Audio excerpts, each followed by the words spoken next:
Hello, greetings, namaste. Good afternoon, everybody, and welcome to a little Dharma talk that I like to call Living from the Heart. We'll start with a poem of mine as a lead-in to the talk, and we'll finish with a short meditation to integrate what we've learned. So make yourself comfortable, those of you in the room, and thank you so much for those of you joining me on Zoom. And my heart and love also goes out to you for those of you listening to this recording. Today, I wanted to talk about what I call the 3 stages of connection, or 3 levels of awareness that we can apply to this idea of connection. And for me, love and yoga and connection, they're all synonyms. They're all fingers pointing to the moon. That is the fundamental nature of reality. And I wanted to talk about that fundamental nature of reality, different ways to think about and view love, connection, and yoga. And today's poem is called Holy Day. You are sacred. Your life is sacred. There is a hidden holiness to all that is. Leaves are our prayer flags. Winds send divine scripture through the air. Psalms are delivered daily on breaking waves. Your commute is a pilgrimage. The morning alarm clock sings its hymns as you begin your daily rituals. The warm shower baptizes your childhood innocence. The leaky faucet drips rosary beads, forgiven by the drain. The refrigerator turns on and quietly ohms. It's a lovely motorcycle right now going by and ohming. Every smile we can offer becomes a blessing. And this day, if you allow it, will be a slow revealing of your divine destiny.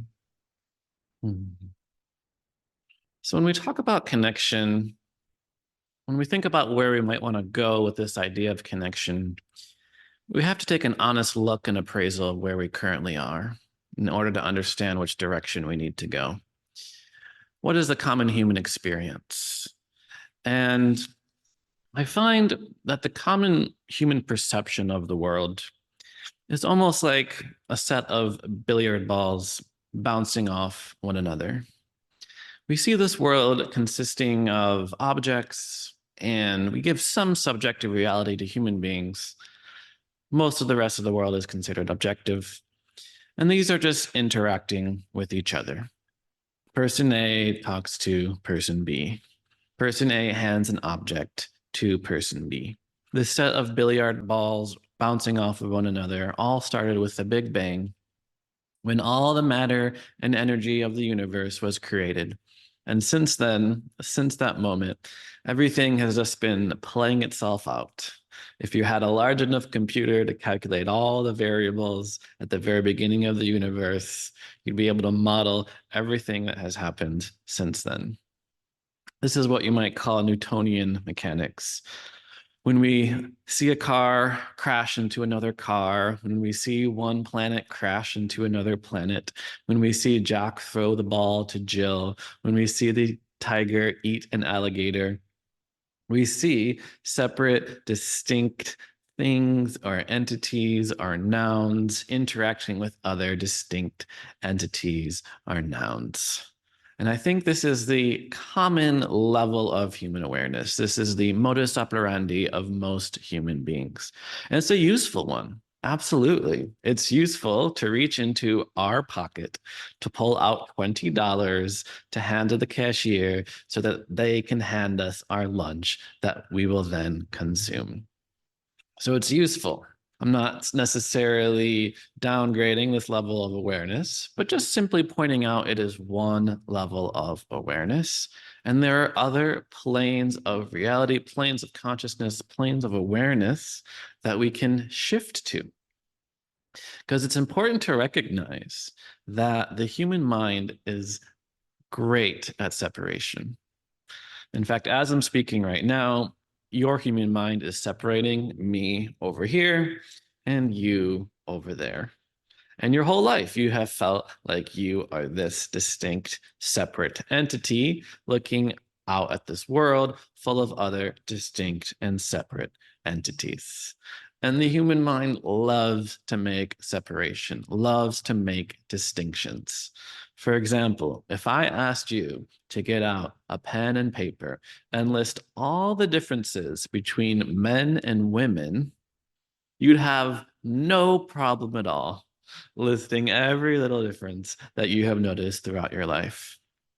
Now, what if I asked you to list all the similarities between men and women? No doubt you could come up with some, but you might find it's a lot harder. It's a seemingly harder task, even though there's much more that connects us than separates us. And I find this is just a large portion of the scientific endeavor in general. A lot of science is just one grand classification system as we create categories of all sorts of things in this world. Here are the mammals, here are the reptiles, here are the insects. I was just reading that biologists estimate there are at least 2 million species on the planet. So, of this planet, we've divided up life into at least 2 million separate life forms. So, not only did we learn of this world as consisting of distinct separate things in our sciences, but really much of our acculturation, much of our conditioning through society has encouraged this perspective, encouraged this level of awareness. We all entered into, willingly or unwillingly, what you might call the somebody school. Ever since you came into this world, you've been established as a somebody. You've been given a name and a social security number and all sorts of attributes assigned to you, and largely expected that as a normal part of your development, that you will, what psychologists call, individuate from this world around you. And in that individuation, you become an individual. And this is how we are brought up. We live in what you might call an individualistic society, what is sometimes referred to as the cult of the individual. And you can imagine what naturally happens when we have been set up to be a somebody, when we have been set up to be an individual, a separate identity, is we feel disconnection. We feel isolation. We feel loneliness. We feel almost an alienation from this world around us. So while this level of awareness is, again, certainly useful, it's a tool. It's a lens, and we can use this lens to remember where we last put our car keys. And at the same time, acknowledge that there are other ways of being, there are other layers of consciousness. So as we shift from, say, channel one or the first stage of awareness that says things are largely separate entities interacting with one another, we can enter the second stage. And the second stage acknowledges and recognizes that everything is connected. And whenever you hear somebody tell you that everything is connected, we know, right? Somewhere in the back of our mind, we know that nothing in this world is separate. So I find when we do learn about our interrelatedness, when we learn about relationship, it feels very much like remembering. Feels very much like, yes, I do remember this idea from what seems like a very long time ago. I do remember that we are all in relationship with each other. So this is the important shift of awareness we can begin to take as we begin to understand and see the connection that is all around us. Ralph Waldo Emerson wrote, "A person's soul is part of the whole. When it breathes through his intellect, it is genius. When it breathes through his will, it is virtue. And when it flows through his affection, it is love." So once we begin to recognize this relationship Even the Russian philosopher Martin Buber says, all of life is meeting. All of life is a meeting of things to create new things. The sun and the earth met 1 billion years ago, 4 billion years ago, actually, the life of the earth. And in that meeting, all of life arose. So the poet David Whyte calls this the conversational nature of reality. It's another way of saying life is meeting, that everything is in relationship, is that everything is in conversation. And once we recognize that everything exists in conversation, we begin to feel less lonely, less disconnected. So in one of David Whyte's poems, he even says, let go of the weight of your aloneness and ease into the conversation. And this is just one of the reasons I love poetry so much, is because there's always multiple layers of meanings. Obviously, when we talk to another human being, we are in conversation. So we can let go of our idea of separateness and begin to truly relate with another human being through conversation. And at the same time, we can recognize that we are in conversation with much more than simple human beings. We are in conversation with the world around us. Even our breath is a conversation with the world. The breath is a conversation with all the plants on this earth that have exhaled oxygen in order for us to inhale. So we can let go of the weight of our aloneness and ease into the conversation by understanding, seeing, and remembering how everything is connected. Everything exists in a web of relationships. So as we begin to move away from the billiard ball view of the universe, we see much more of a natural webbing, right? Just like a spider web has one point, one node that's connected to all these other nodes. As we do acknowledge our relatedness with the world, we see just how deeply connected we are to other things and other beings. So John Muir, the famous naturalist, wrote, when we try to pick out anything by itself, we find it hitched to everything else in the universe. So it's a remembering that everything is connected. And it's important to remind ourselves of this. Just as Thich Nhat Hanh says, the most important thing is to remember the most important thing.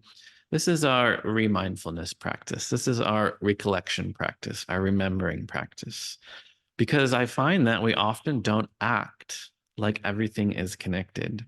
And in this world of individualism, in this cult of the individual, we so easily blame one person for what is really a failure of society. So we fail to see how all behaviors that a human being does is conditioned. So Oprah, for example, and Dr. Bruce D. Perry have a wonderful book. It's literally called What Happened to You? And they write in this book how important it is to shift away from what is wrong with you. Why did you do this bad thing and this bad behavior, to what happened to you? Early on in your childhood, how were you raised that conditioned you in a certain way to behave a certain way later on in life? So in this book, What Happened to You, they write, everything matters. Everything that's ever happened to you, ever happened to your mother, ever happened to the mother before her, and to the father, and so on. Everything matters. So we're shifting, right? We're shifting from seeing things as separate to seeing things as connected. And you might even see this force of connection as the divine. John O'Donohue writes that each life is clothed in a remnant of spirit that secretly links it to everything else. So it's almost like we're swimming in spirit. It's not even like we're in this web of strands that connects us to other beings. It's like we're all in this pool, swimming in this one pool together, obviously connected by this medium of water, of which is inside of us. Just as we are 70% water, we are infused with spirit. And so is every particle that connects us to every other human being.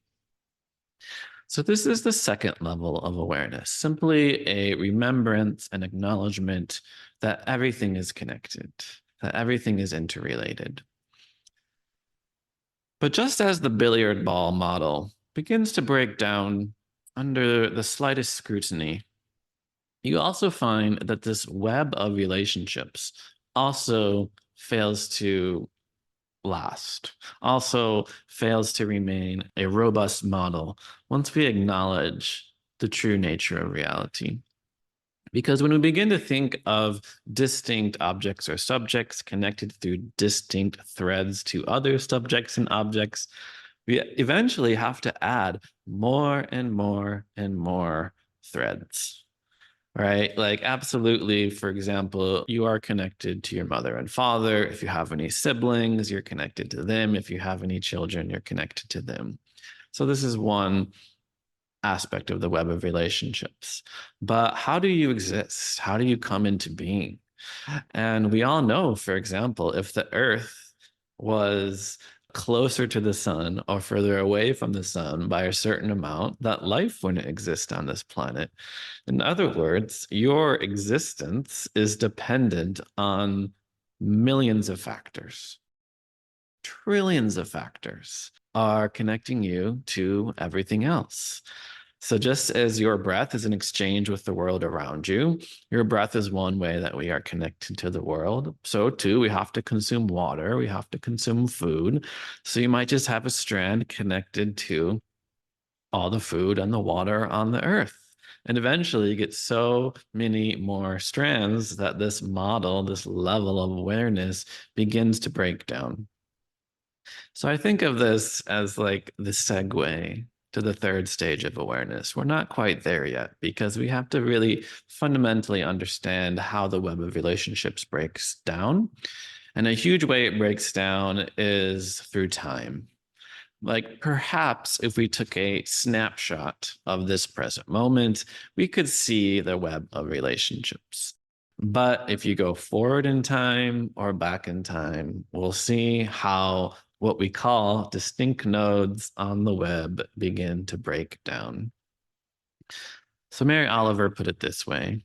She wrote, "This morning, the beautiful white heron was floating above the water, and then into the sky of this one world we all belong to, where everything, sooner or later, is a part of everything else," which made me feel, for a little while, quite beautiful myself. I love that line. Sooner or later, everything is a part of everything else. So we know that. We know that in this supposed web of relationship, things are breaking down to form other things, and those things break down to form other things. Even the calcium in our teeth and the iron in our blood was formed in stars that exploded billions of years ago. So eventually, everything is a part of everything else.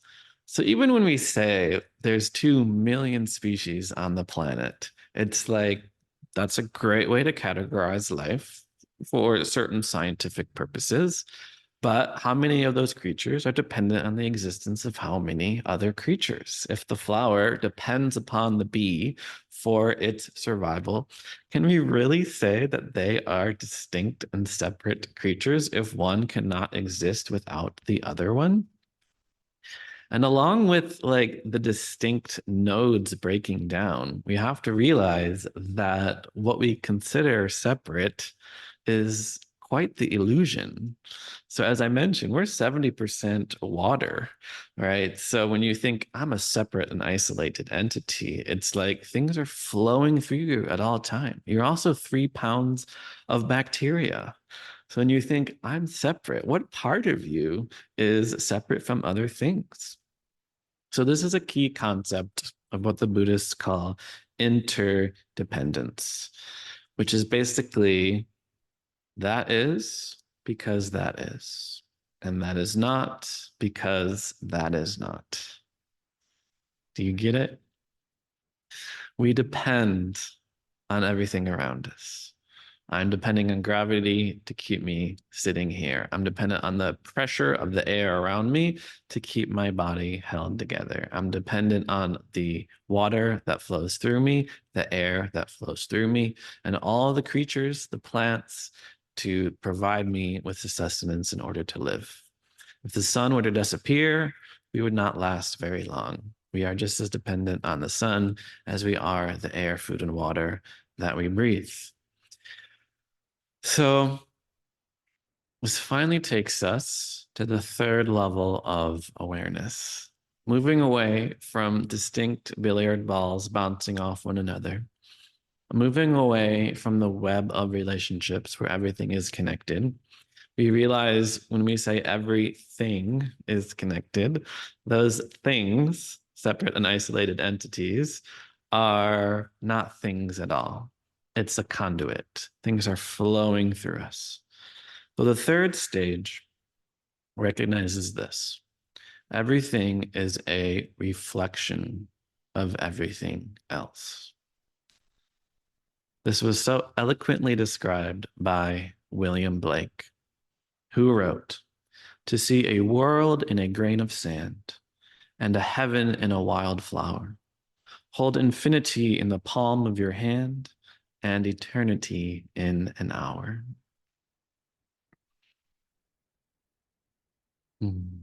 Everything is a reflection of everything else. And a huge reason for that, because what we define as distinct nouns in this world, distinct separate objects and entities, are not separate at all. In fact, there is no inherent beingness to these things. So what I mean by that is the Buddha often used the metaphor of a carriage. And nowadays, we'd probably use the metaphor of a car. Basically, that a car is full of what you might call non-car elements. What we call a car is empty of any inherent carness. So the way the Buddha would do it in modern times is he would say, is the car in the wheels? Is the car in the engine? Is the car in the doors? And you have to recognize the answer to all those questions is, of course, no. There is no car. If you just had wheels, you would have no car. So similarly, within the car, you have nothing but non-car elements. So this is the fundamental tenet of anicca, of emptiness. When we say emptiness, it's always empty of something. People think empty means nothing. It means empty of inherent essence to its being. So the car is empty of carness. You are empty of you-ness. Just as the car is full of non-car elements, you are full of non-you elements, like the plants that you ate, like the water that you drank, like the bacteria in your belly. You are full of non-you elements. So essentially, within you, there is no you. That's the bad news. The good news is that within you, there is everything else, because you are a unique reflection of the entire universe. You are not you, you are everything else. So it's hopeful, it's promising coming to this realization, because even your ancestors are inside of you, not just your mother and father, but their mother and father all the way down the line. Your parents are inside of you, your ancestors are inside of you. So healing yourself is healing your ancestors and your parents. So we can begin to recognize there's no one home, right? There are thoughts, but no thinker. There is listening, but no listener. And a common metaphor that's used to describe this is, imagine yourself on a beautiful day like today, laying down in your canoe on a beautiful lake. And you can feel the breeze coming in, and that you're just floating on the water, and you're lying down, so you can't quite see where the canoe is going. But you know you're in a lake and you're safe, and you're not going to go down any waterfalls or anything. And then suddenly, your canoe gets rammed by a boat. And you get a little angry, because who wouldn't get angry if your perfect peaceful day was ruined by a boat? So before you get up to see exactly who it is that so inconsiderately ran into your canoe, all these thoughts begin to arise. You think, oh, this person, they're such an idiot. They can't even drive a boat. I'm the only canoe in this whole lake. How could they possibly be so blind as to run into me? You come up with this huge story as to what an bad and dumb person that rammed into your canoe. Eventually, you get up, you look, and you see there's no one in the boat. No one was driving the boat. It was just the wind that crashed the boat into your boat. So you notice, wow, all those thoughts that I just conjured up, they're not true. There's nobody driving this boat. So when we see how everything is a reflection of everything else, and within you, there is no you-ness, so too, we can again stop blaming individuals for their behavior, because there is no individual making the behavior. They are a reflection of their environment, of their conditioning, and of their upbringing. So the common metaphor used to describe this third level of awareness, this basic idea that everything is a reflection of everything else, is this idea of Indra's net. And this comes from the Vedas. And in Indra's net, we have an infinite net. And within the net, or this web, we have a little dewdrop. And as you know, if you've seen a little drop of water, what does it do? It reflects everything around it. Within the water, there's nothing, it's clear. But of course, the entire world is reflected around that. So each drop of dew is empty except for the entire universe and the entire cosmos. So this is the third level of awareness that we can begin to cultivate, a deep understanding that within what we call things, there is no thingness, but there is the entire universe. Mahmoud Shabastari, the Sufi poet, put it this way: every particle of the world is a mirror. In each atom lies the blazing light of 1,000 suns. Cleave the heart of a raindrop, 100 pure oceans will flow forth. Look closely at a grain of sand. The seed of 1,000 beings can be seen. The foot of an ant is larger than an elephant. In essence, a drop of water is no different than the Nile. In the heart of a barley corn lies the fruit of 100 harvests. Within the pulp of a millet seed, an entire universe can be found. In the wing of a fly, an ocean of wonder. In the pupil of the eye, an endless heaven. Though the inner chamber of the heart is small, the Lord of both worlds gladly makes his home there.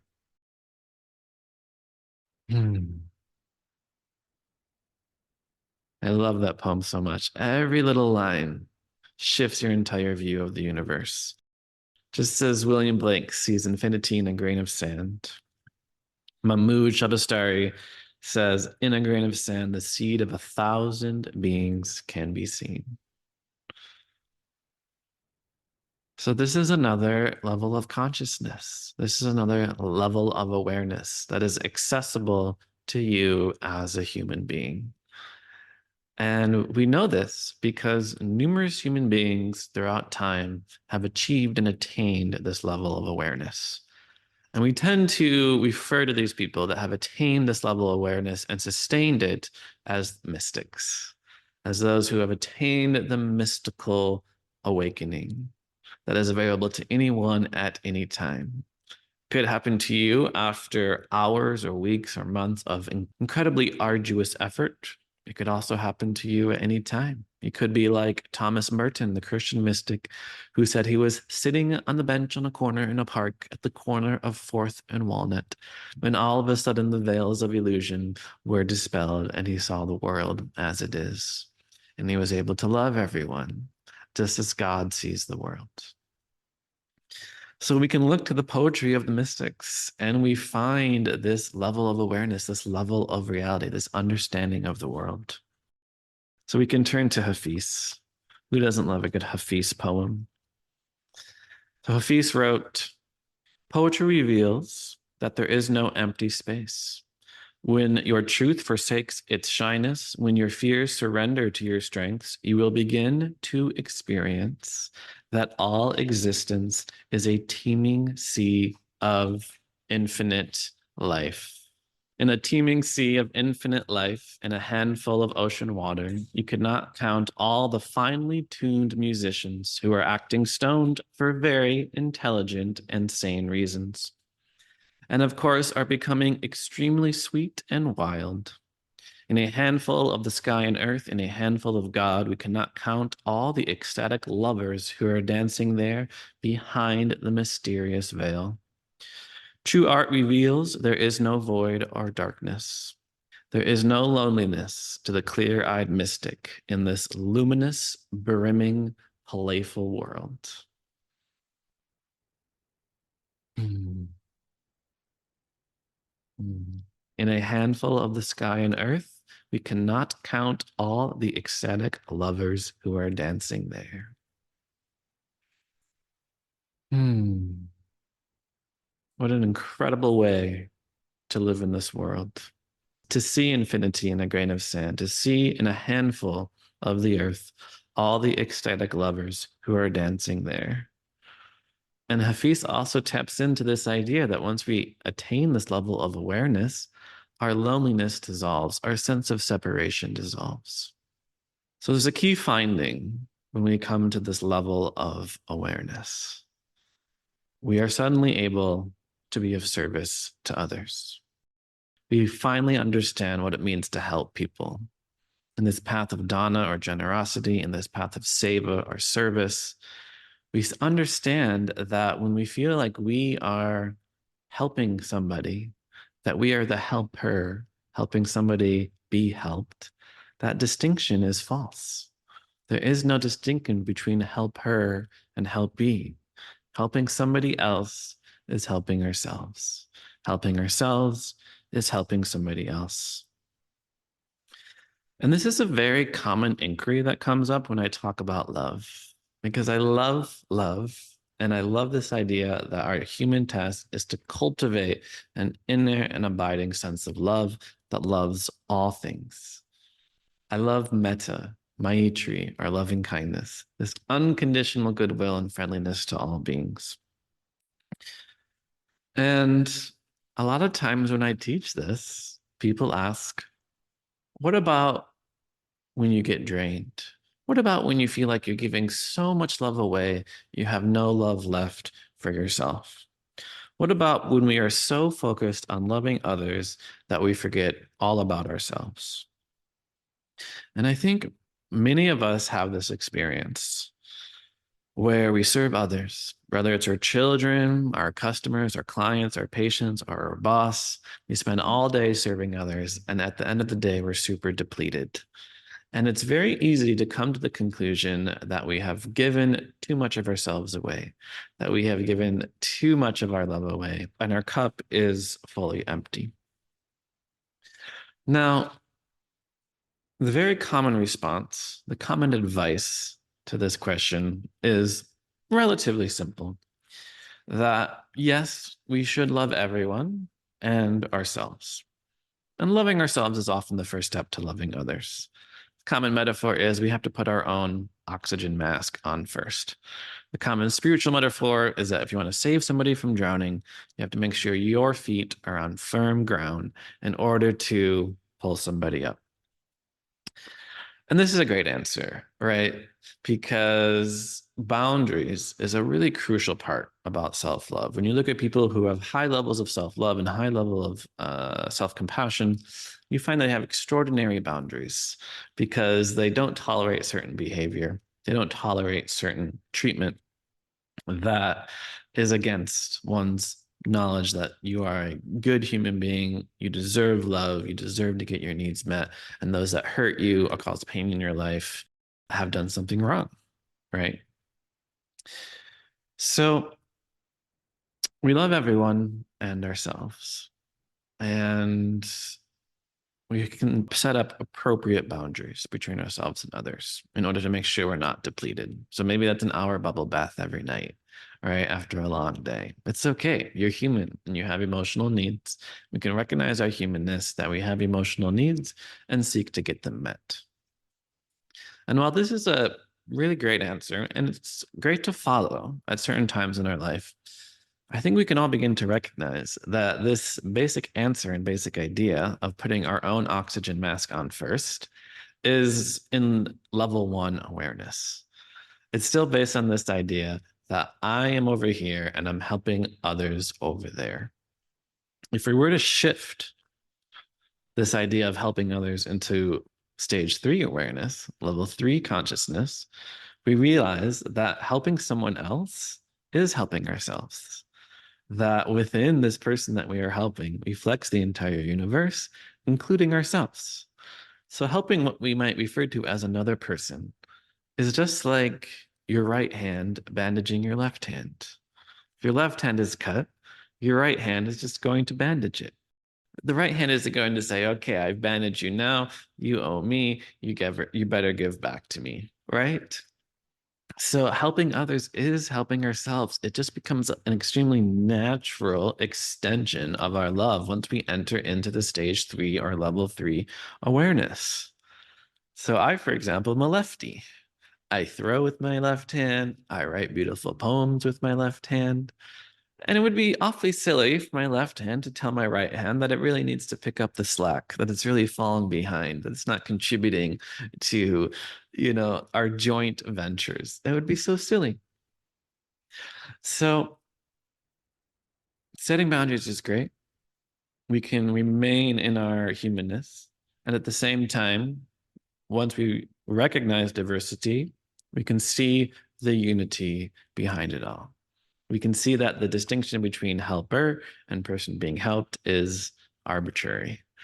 And a lot of, say, providers, care providers, really think they're amazing helpers, doctors, therapists, these types of folks. Someone walks into their office and they say, okay, I'm the helper. I better help this person. But what would it look like if somebody walked into your office and you say, wow, this is the Buddha in drag? This is the divine reflecting back at me. What a enormous gift it is to be in this entity's presence. What would it look like to see somebody walk into the room and say, oh, wow, it's my right hand here. I better take care of it. This right hand is me. It is part of me. So the poet Wu Wei Wu has a famous line which goes, why are you unhappy?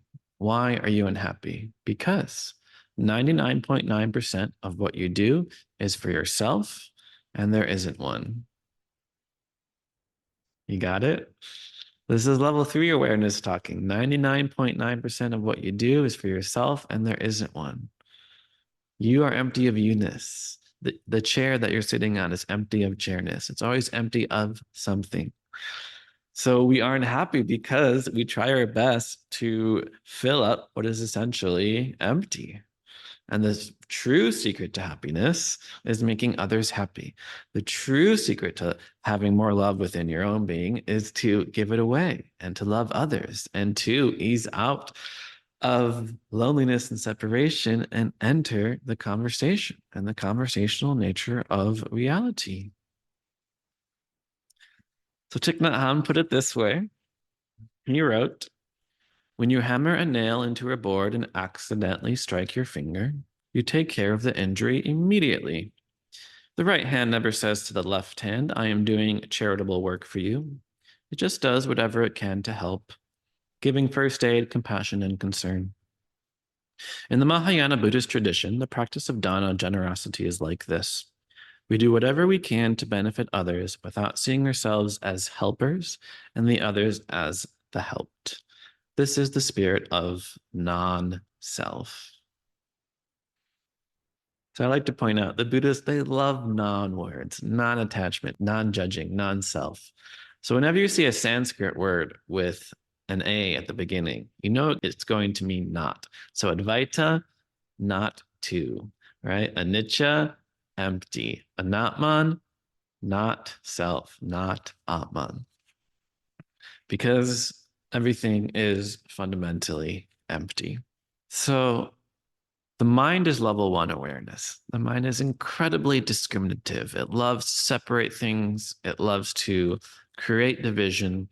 And this can be useful. Absolutely. But the mind is a great tool and it's a terrible master.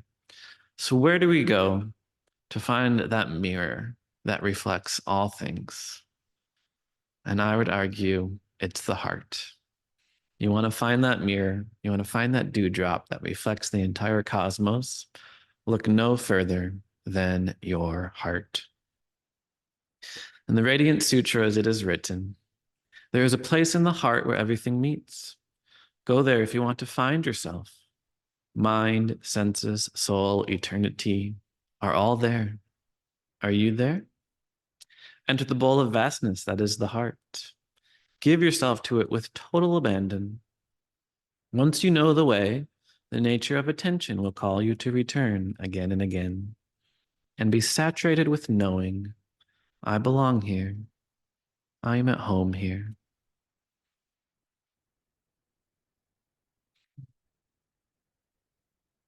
I love that line too. There is a place in the heart where everything meets. Mind, senses, soul, and eternity are all there. So our first stage is the realm of the mind, the realm of concepts and separation. Any concept that ever occurs in your mind is based in duality. If you're going to define something in your life as apple or pen or water bottle, you are thereby defining not apple, not pen, not water bottle. Light implies dark, south implies north, life implies death. The mind is a separation making machine. Now, the web of relationships is this present moment, right? In this present moment, we can see how everything is connected, how everything depends on everything else. And if you try to pick out one thing from the universe, we find everything else is connected to it. Everything else is affected. And this is a crucial understanding in understanding what it means to be human. We are relational beings. We are social beings. We have social brains that are wired for connection. And the third stage is Indra's net. Everything is a reflection of everything else. This is the perspective of the heart that can take it all in, a heart that can encompass the world. As the saying goes, the mind creates the abyss and the heart crosses it. The mind creates separation, but it's the heart that crosses it. I think we have time for one more poem by Thich Nhat Hanh. Call me by my true names. Don't say that I will depart tomorrow. Even today, I'm still arriving. Look deeply. Every second, I am arriving to be a bud on a spring branch, to be a tiny bird with still fragile wings, learning to sing in my new nest, to be a caterpillar in the heart of a flower, to be a jewel hiding itself in a stone. I still arrive in order to laugh and to cry, to fear and to hope. The rhythm of my heart is the birth and death of all that is alive. I am a mayfly metamorphosizing on the surface of the river. I am the bird that swoops down to swallow the mayfly. I am a frog swimming happily in the clear water of a pond. I am the grass snake that silently feeds itself on the frog. I am the child in Uganda, all skin and bones, my legs as thin as bamboo sticks. I am the arms merchant selling deadly weapons to Uganda. I am the 12-year-old girl, refugee in a small boat who throws herself into the ocean after being raped by a sea pirate. And I am also the pirate, my heart not capable of seeing and loving. My joy is like spring, so warm it makes flowers bloom all over the earth. My pain is like a river of tears, so vast it fills the four oceans. Please call me by my true names, so I can hear all my cries and laughter at once, so I can see that my joy and pain are one. Please call me by my true names, so I can wake up, and the door of my heart could be left open, the door to compassion.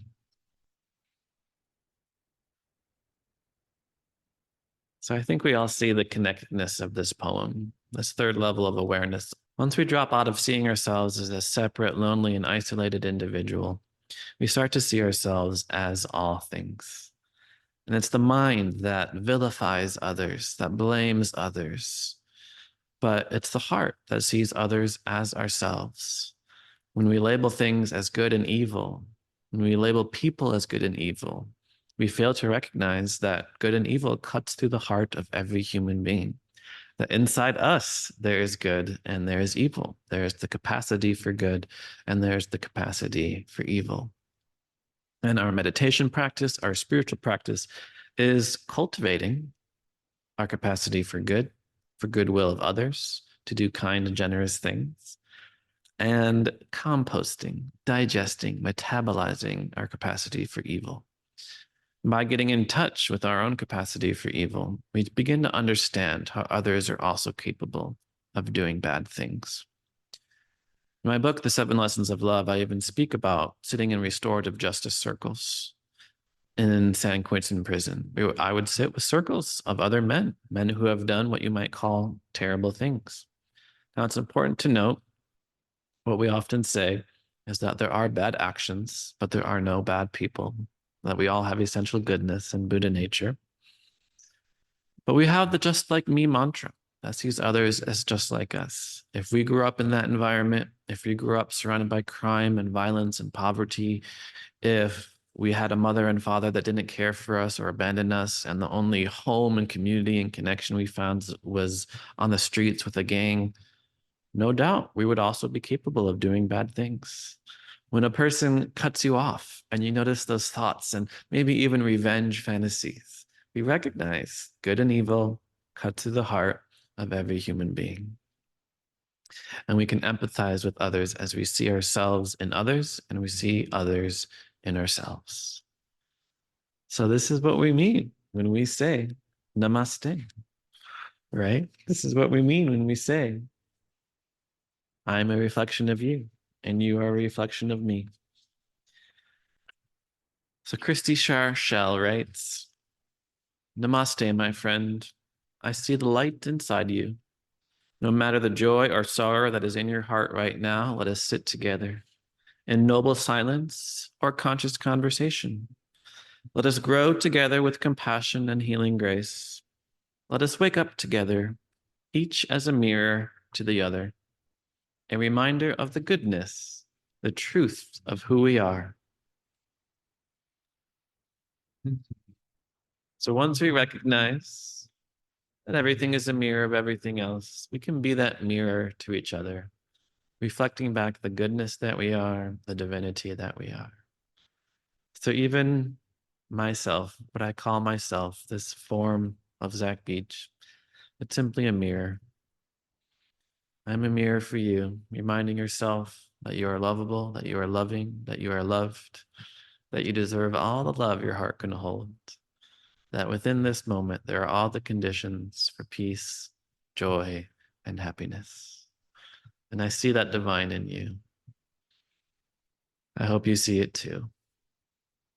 I hope you love yourself, accept yourself, and forgive yourself for being less than perfect as you embrace both your humanness and your divinity, as we take in all levels of awareness, the diversity and the unity behind it all, the difference and the sameness, the oneness, the two-ness, and the not two-ness, being and non-being. And this thing, this awareness that connects us all is nothing but love. Love is anywhere and everywhere to be found and expressed in a million tiny moments. May you love others, may you love yourself, and may you never forget you are love itself. Namaste.